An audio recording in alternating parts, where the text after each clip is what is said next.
이 시간 하나님께서 우리에게 주시는 말씀은 신약성경 마태복음 6장 19절에서 24절까지의 말씀입니다. 봉독해드리겠습니다. 너희를 위하여 보물을 땅에 쌓아두지 말라. 거기는 좀과 동록이 행하며 도둑이 구멍을 뚫고 도둑질하느니라. 오직 너희를 위하여 보물을 하늘에 쌓아두라. 거기는 좀이나 동록이 해하지 못하며 도둑이 구멍을 뚫지도 못하고 도둑질도 못하느니라. 내 보물이 있는 그곳에는 내 마음도 있느니라. 눈은 몸의 등불이니 그러므로 내 눈이 성하면 온 몸이 밝을 것이요 눈이 나쁘면 온 몸이 어두울 것이니 그러므로 내게 있는 빛이 어두우면 그 어둠이 얼마나 더하겠느냐. 한 사람이 두 주인을 섬기지 못할 것이니 혹 이를 미워하고 저를 사랑하거나 혹 이를 중히 여기고 저를 경히 여김이라. 너희가 하나님과 재물을 겸하여 섬기지 못하느니라. 아멘. 할렐루야.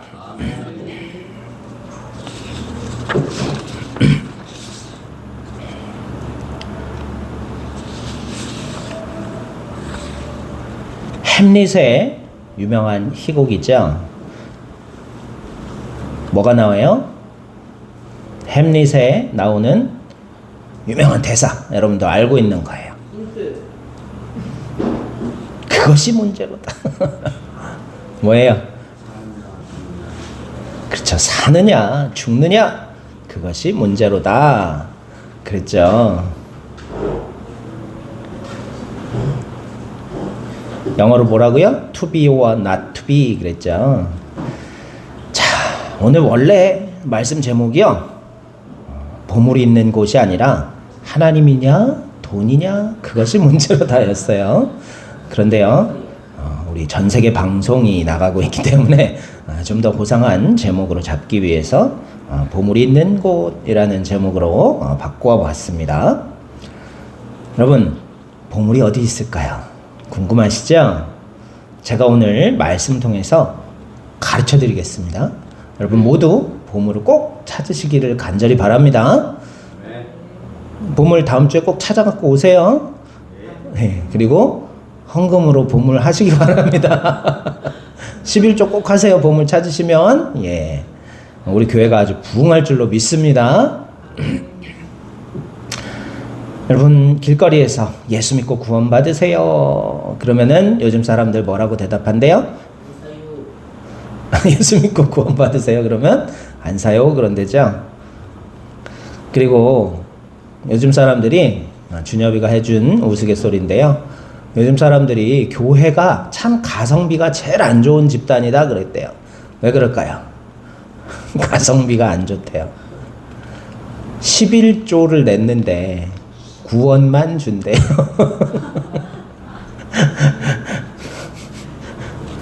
11조, 11억도 아니고 11조를 드렸는데 구원만 주신대요. 하나님께서. 예수 믿고 구원 받으세요 그러면은 요즘 애들이 구원보다 10원이 더 좋아요 그런데요. 그리고 어떤 사람들은 또 뭐라고 대답할까요? 나를 구원할 수 있는 건 돈뿐입니다 그런데요.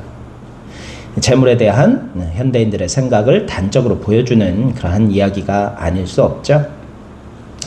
반면에 목사님들은요, 금보다 은을 더 좋아한대요. 왜 그럴까요? 금보다 은이 전도율이 더 높대요.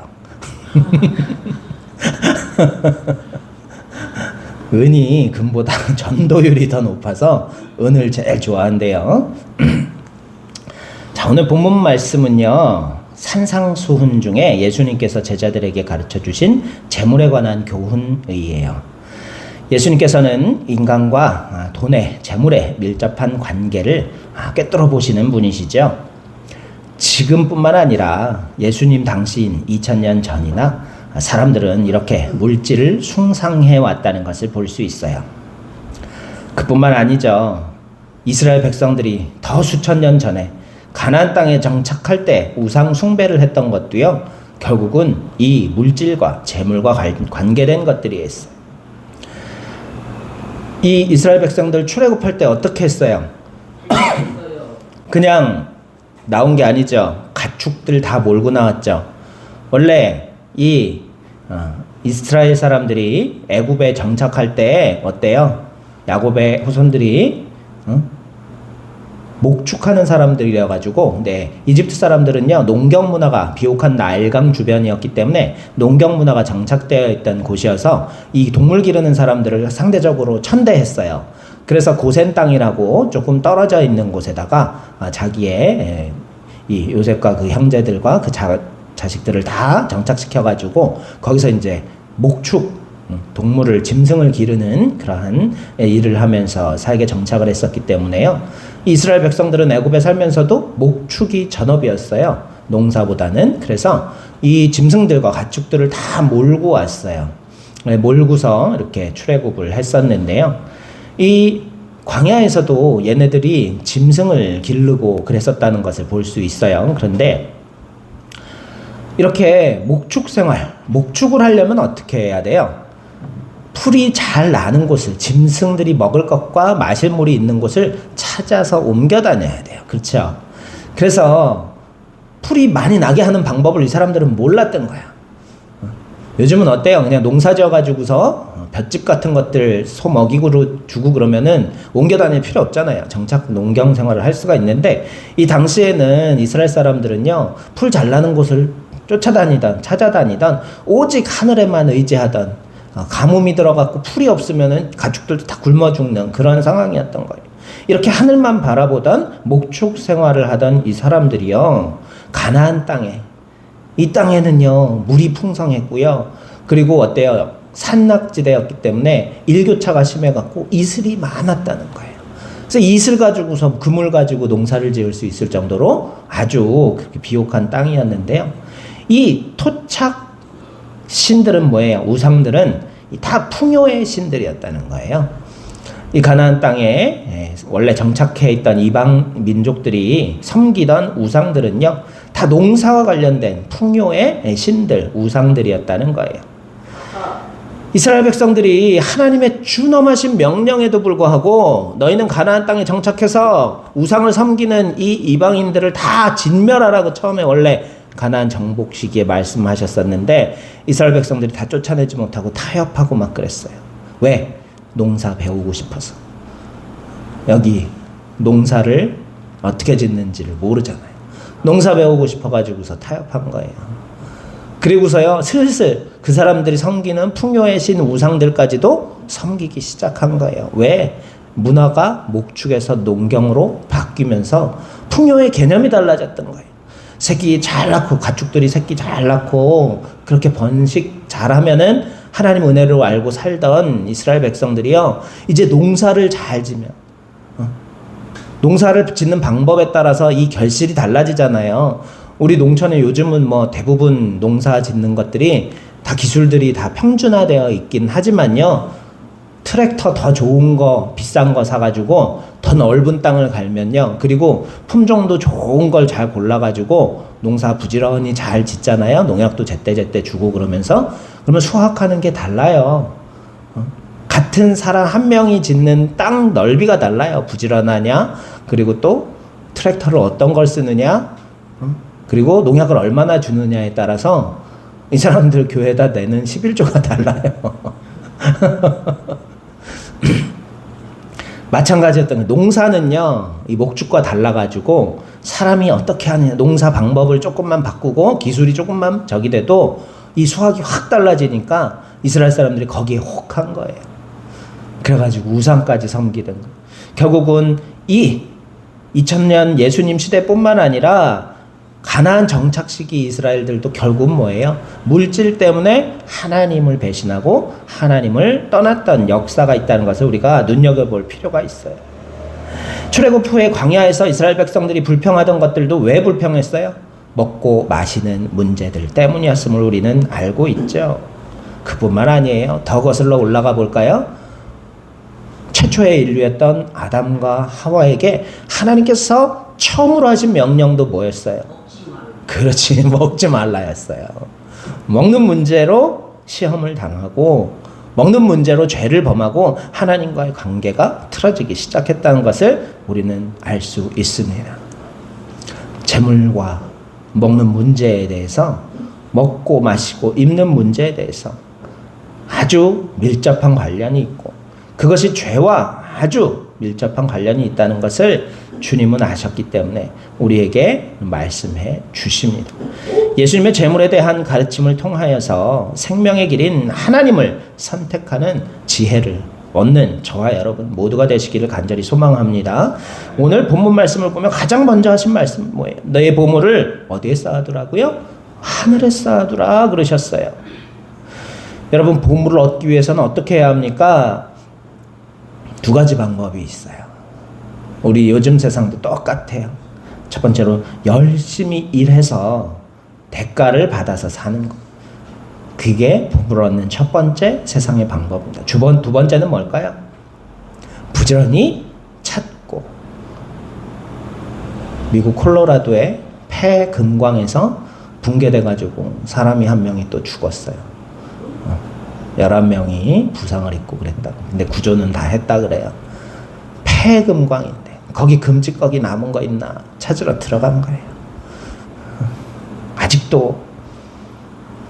근데 그 골드러시라 그러죠. 미국 신대륙 시대에 금이 나는 땅을 찾아가지고 사람들이 금 캐면은 그 땅은 금 찾으면 그 땅 사잖아요. 그러면은 다 자기 땅 되는 거예요. 거기는 그 땅에 묻혀 있는 금은 다 자기 거 되는 거고. 그런데 이처럼 어때요? 욕심 때문에 사람들이 찾고 또 찾아서 결국은 찾아내는 사람도 있다는 거예요. 보물을 얻는 두 번째 방법이 있죠. 그리고 또 한 가지 뭐가 있어요? 영끌이라 그러죠. 요즘 부동산 값이 제일 떨어졌을 때 영혼까지 끌어모아서 사둬라. 필이 오른다. 영끌이라 그러죠. 뭐예요? 우리 찬양 중에도 집 팔고 아파트 팔고 냉장고 팔아 하늘의 보화를 사자. 그런 찬양이 있잖아요. 이양행 집사 신나게 부르던 찬양 생각나죠? 대원교회에서. 내 모든 소유를 팔아서 그걸 사는 거예요. 왜?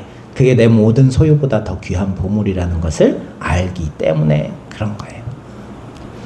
하늘의 보화를 쌓는 법은 그럼 뭐가 있을까요? 보물 얻는 법. 열심히 일해서 대가를 받아서 그 대가로 사는 법이 있고요. 부지런히 찾는 방법이 있고 또 내가 가진 모든 소유를 팔아서 사는 방법이 있어요. 보물을 얻는 방법. 근데 이 보물을 하늘에 쌓으려면 어떻게 해야 돼요? 하늘로 올려요. 던져요? 로켓으로 발사해요? 하늘로? 우주로 날아가 사라져버리겠죠. 열심히 하나님의 일을 하여 하나님으로부터 상급을 받으면 되는 거예요. 그렇죠? 하나님은요 세상의 보화로 주시지 않는다는 거예요. 구원을 주시잖아요. 11조를 내도요 구원을 주세요. 근데 그 구원은 하늘의 구원이에요. 이 땅의 구원이 아니란 말입니다. 부지런히 찾고 모든 소유를 팔아서 하늘에 보화를 쌓는 저와 여러분 모두가 되시기를 간절히 소망합니다. 자, 하늘의 보화는요 뭐가 더 좋다 그래요? 땅의 보물은 쉽게 사라져버리고 또 그것이 너무 많은 사람에게 뭐요? 근심의 원인이 된다 그랬잖아요.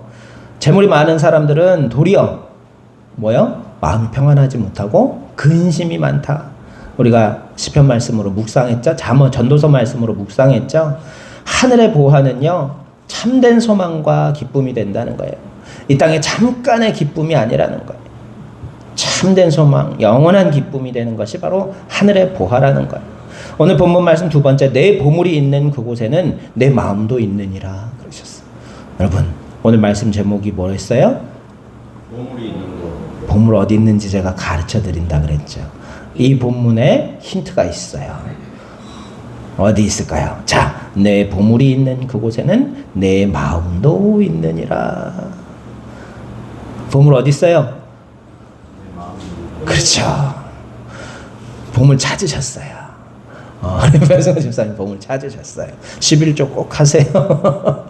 자, 근데 우리 배성호 집사님 마음이 지금 어디 있을까요? 마음이 어디 있어요? 예쁜 선희 씨한테 있어요? 아닌 것 같아요. 하나님께 있으시죠. 그래요. 하나님께 우리 마음이 있을 때, 그때 우리 보물이 하나님이 되는 거예요. 우리 형님 마음이 지금 어디에 있으십니까? 좀 아까 도착한 아니죠. 마음이 어디 있으세요, 형님? 성경 말씀에 있어요. 믿기는 힘들지만 그래도 성경 말씀에 마음이 있으시대요. 자, 성경 말씀이 우리 형님 보물이, 그쵸? 성경 말씀 보물로 우리가 알고 살면, 이 하나님의 진리의 말씀을 보물로 알고 살면 이 가르침대로 우리가 살게 되고, 그러면 우리 하나님 나라의 보화를 쌓는 사람들인 줄로 믿습니다. 그래요. 우리 마음이 있는 곳이 바로 보물이 있는 그곳임을 깨닫는 은혜가 있기를 소망합니다. 여러분, 외로운 사람을 우리가 흔히 뭐라고 표현해요? 마음 둘 곳이 없다 그러죠. 마음을 둘 곳이 없는 사람이 외로운 사람이에요. 우리는 마음을 둔다라는 표현을 무언가를 소중히 여기고 무언가를 사랑한다라는 뜻으로 사용합니다.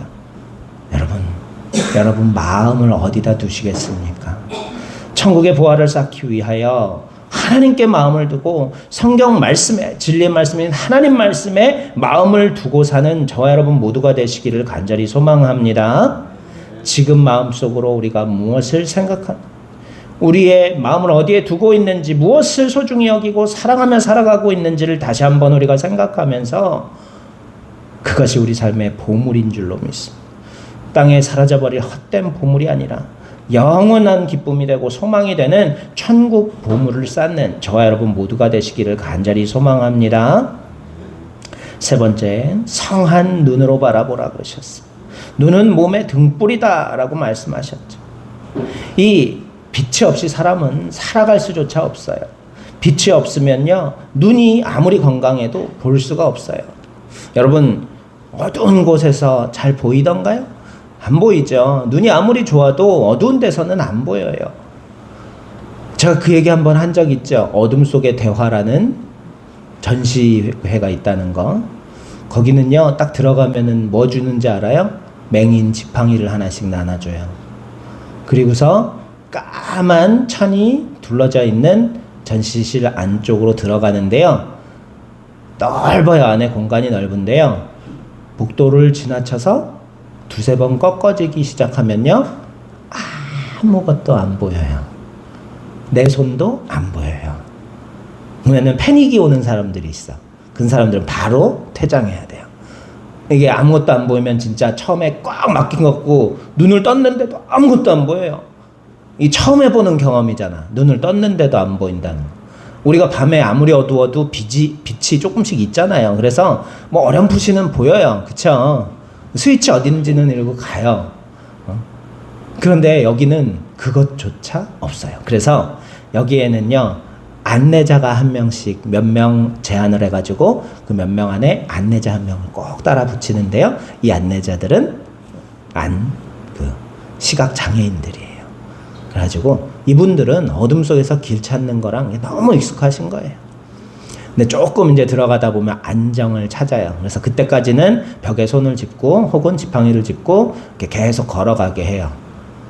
그 전에 뭐 다른 게 없어요. 근데 조심하세요. 앞에 철길이 있어요. 그러면 이제 철도 길이 나와요. 뭐 걸려 넘어질 뻔하고 막 그러죠. 그리고 만져보라 그래요. 그러면서 가게에 들어가서 주전자 뭐 이런 것들을 막 만져보기도 하고 그렇게 가는 거예요. 그러다가 배도 타요. 배 타는데 배가 움직여요, 진짜로. 그리고 바람도 이렇게 나오게 하고 물도 튀겨줘요. 아무것도 안 보이는 데서 그러니까 무섭기도 하고 진짜 배 탄 것 같기도 하고 막 그래요. 그렇게 또 이렇게 체험하고 자동차도 만져볼 수 있는 기회가 있고, 그리고 나중에 이제 인도자 따라서 카페 같은 데 앉아요.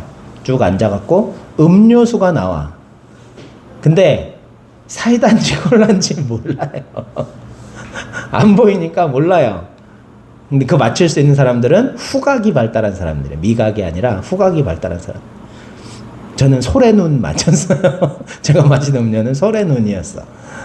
자기가 마신 음료를 맞춰보라고. 그래서 이제 가르쳐 주는데, 나가서 보면은 정말 전혀 엉뚱한 것들 자꾸 그래요.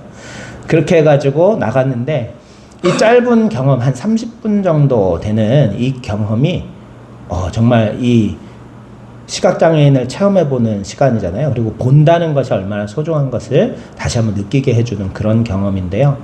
그리고 그 짧은 시간 동안 그토록 의지했던 이 시각장애인이 너무 위대하게 느껴지고 너무 고맙고 그래가지고 이 사람들하고 끝나고도 연락하고 싶어가지고 연락처 물어본 사람들도 있고 제가 청년들 데리고 한번 체험하러 갔다 왔는데 나한테도 아주 놀랍고 즐거운 체험이었어요. 그래서 의미 있고 그리고 되게 값진 경험이었는데요. 빛이 없으면 사람은 이처럼 정말 아무것도 볼 수 없는 연약한 존재더라고요. 그런데 우리가 세상을 살아가면서 마치 빛이 없는 사람처럼 안목이 없어서 그저 정욕만 가진 안목의 정욕만 가지고 세상을 보기 때문에 참된 가치를 모르고 살아간다는 거예요. 여러분 겸재정선의 화첩이 일제시대 때 불쏘시개로 태워질 뻔했던 거 아세요? 예화로 제가 가지고 왔는데요. 일제강점기였던 1930년대 초였어요. 그때 친일 인사, 친일파였던 송병준의 용인에 있는 집에 골동품 장수인 장형수라는 사람이 찾아갔어요. 그 골동품 장수가 대궐 같은 기와집에 뭔가 귀한 물건이라도 있을까 눈치껏 살피고 있었죠. 하룻밤 자게 된 그는 화장실 밤에 찾아가다가 뜻밖의 광경을 보게 된 거예요. 한 머슴이 아궁이에 군부를 떼고 있는데 문서 뭉치를 막 그 물속에 쳐넣고 있는 거예요. 근데 그 옆에 태우던 문서 뭉치 옆에 초록색 비단으로 정성스럽게 꾸민 이 책자가 하나 놓여있더라는 거예요. 이 머슴이 그것도 집어서 던지려던 찰나에 잠깐 그러고 가가지고서 딱 뺏어서 봤더니 겸재정선의 산수와 화첩이었다는 거예요. 그게 지금 얼마인 줄 알아요? 시가 50에서 70억 정도 된다 그래요. 그리고 이게 이 골동품 장수가 어느 나라 프랑스 선교사인가 수도사한테 팔았어요. 신부한테.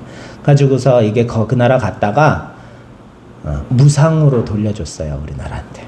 이걸 알아본 우리나라 신부가 거기 가서 이제 부탁하고 영화로 나왔나 그래요. 이 내용이 정선의 화첩이 우리나라로 다시 반환되는 감동스러운 그 내용 전체가 아주 너무 진짜 극적이어가지고 영화로까지 나온 걸로 알고 있는데 이 귀한 것도요 머슴의 눈에는 그냥 불쏘시개에 불과했던 거예요.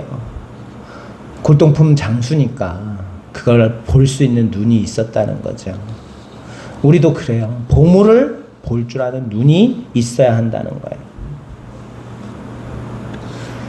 소중히 여긴 것을 볼 줄 아는, 정말 가치 있는 것을 볼 수 있는 눈을 가지고 사는 저와 여러분 모두가 되시기를 간절히 소망합니다. 제가 가끔 애니메이션을 봐요. 그렇게 말하면 할 말이 없잖아요.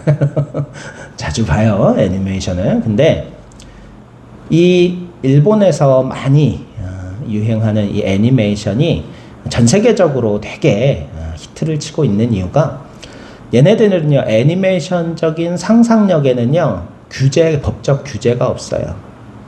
우리나라는요, 연예인이 뭐 실수하면, 권력자에게 실수하면 이렇게 미움받아가지고 퇴출되는 경우도 있고, 옛날에 많이 그랬죠. 요즘은 그런 일 없지만요.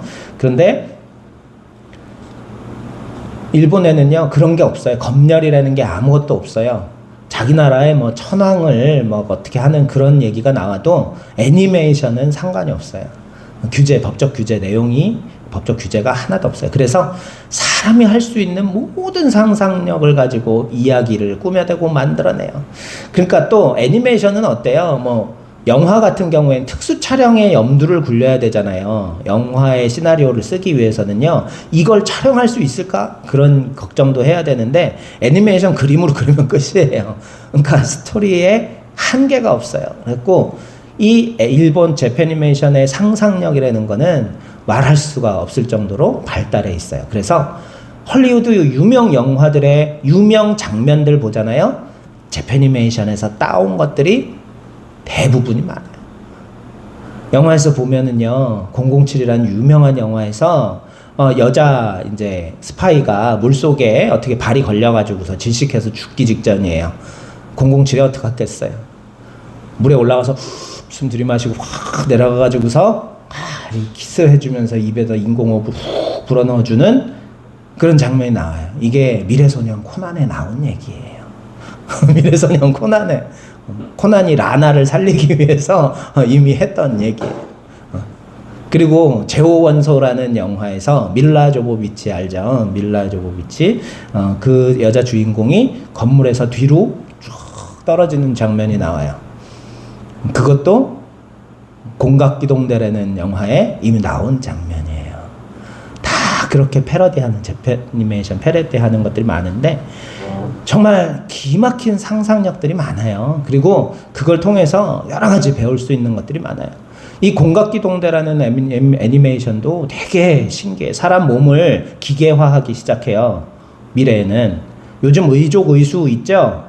옛날에 이제 이때는 장기도 이제 기계로 바꿔가기 시작하다가 결국 뭐까지? 뇌까지 기계로 바꿔가요. 전뇌라 그래요. 전자두뇌라 그래가지고 뇌를 기계로 바꿔 치워요. 그리고서는요, 집에다가 백업해두는 뇌가 있어. 더 큰 뇌가 있어요. 여기다 넣지 못할 정도로 더 사이즈가 큰 뇌를 놓고 필요한 정보만 밤에 자면서 이 전뇌에다 다운받는 거예요. 갖고서 내일은 뜨개질을 하고 싶다 그러면 뜨개질 스킬을 다운받아 갖고서 뇌에다가 탁 입력을 해놓잖아요. 그러면 뜨개질 실력이 생기는 거예요. 근데 문제가 뭐냐면 이게 이제 와이파이처럼 전자통신을 하게 돼 있어요. 두뇌가. 그래서 사람들하고 전화할 필요가 없이 누구랑 얘기해야지 그러면 머릿속으로 방을 하나 만들어 갖고 그 방에 실제로 자기들이 가 있는 것처럼 그래서 그 방에서 모이는 거야. 뇌 속에서. 그러면서 대화하고 모습도 보면서. 근데 이러니까 생긴 문제가 뭐냐면은요, 뇌를 해킹하는 거예요. 그래갖고 멀쩡한 사람한테 정치인 누구를 암살하는 암살범이다라는 거짓 기억을 심어버리는 거예요. 뇌에다가. 그 애가 자기는 암살범인 줄로 착각하고서 무기 같은 거 미리 숨겨놨다가 그걸 가지고서 정치인을 암살시키는 막 그런 해킹을 하는 거예요. 그리고 길 가는 사람들 이 시각 이 장치를 해킹해가지고 다른 장면이 보이게 해버릴 수도 있고 막 그러는 거예요. 진짜 기발하죠. 근데 이 상상에서 우리가 철학적으로 추론해 볼 수 있는 게 뭐냐면은 나는 누구인가라는 정체성이 있죠. 내가 김모세인 이유는 기억 때문이라는 걸 알 수 있죠. 우리 두뇌 속에 저장되어 있는 기억 때문이라는 걸 알 수 있어요. 그렇죠?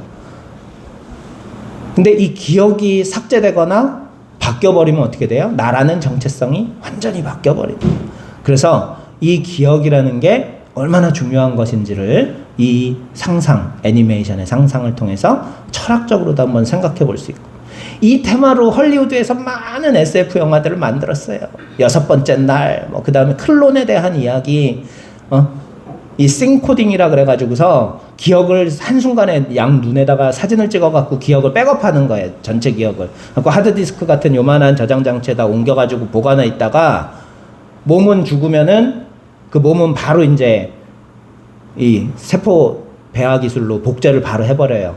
그래갖고 몸을 똑같이 복제해가지고서 거기다가 이 기억 저장 장치로 다시 탁 백업을 해줘요. 그러면은 탁 깨어나면서 자기 죽던 순간까지 다 기억을 하는 거예요. 그렇게 해갖고 죽었던 사람 몇 번을 살리고 막 그러다가 그런 이야기를 주제로 한 헐리우드 영화들도 뭐 한두 가지가 아니에요. 근데 그 원조는 뭐예요? 제페니메이션, 공각기동대라는 그러한 상상력이었다는 거예요. 자, 우리 눈으로 볼 수 있는 것이 가치 있는 것을 볼 줄 아는 게 참 중요하다는 말을 하고 싶었어요.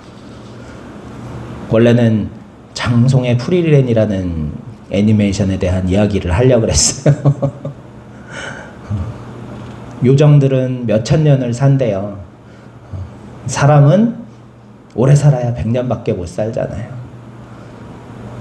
요정하고 사람이 같이 여행을 하면서 이 시간의 차이에 대한 이야기, 인생의 소중함에 대한 이야기들을 하는 그런 내용이에요. 우리 인생은 참 짧죠. 어떻게 보면은 짧아요. 100년 정도의 삶이 짧은데요. 우리가 정말로 가치 있는 게 무엇인지를 볼 줄 아는 눈이 있어야 한다는 것을 우리가 깨달을 수 있기를 간절히 소망합니다. 우리가 오직 하나님만을 섬기는 은혜가 있기를 간절히 소망합니다.